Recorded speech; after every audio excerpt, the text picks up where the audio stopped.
Congressional Democrats are reportedly looking to block incoming debt ceiling legislation if Dreamers aren't granted amnesty.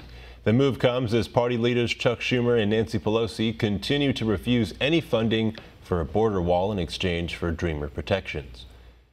Sarah Sanders says the administration will soon begin high-level meetings on whether to tie amnesty for the 800,000 childhood arrivals to the legislation sometime this week. A failure to raise the U.S. debt ceiling by December could create major economic instability and risk a default on government debt. One America's Thomas Chesy has more on the possible consequences. Coming this December,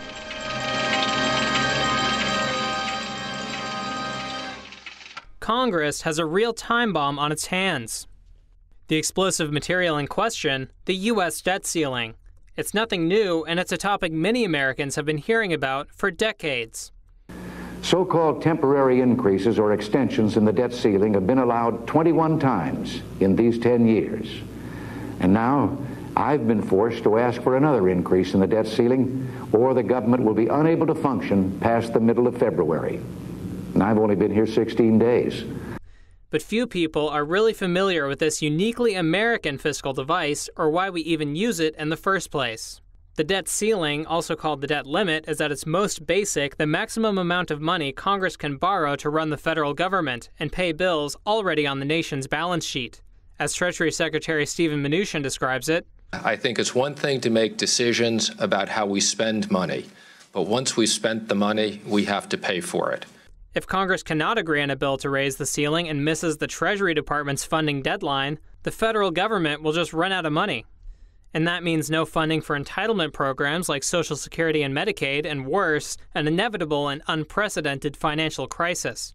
Now, this is a figure that's literally beyond our comprehension. So why use such a potentially destructive device?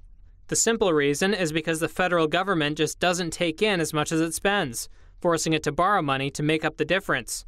And as the federal debt swelled from $1 trillion to $10 trillion to now hovering around $20 trillion, what began as a spending cap to ensure fiscal responsibility in Congress has become little more than an unnecessary budget battle with potentially worldwide consequences.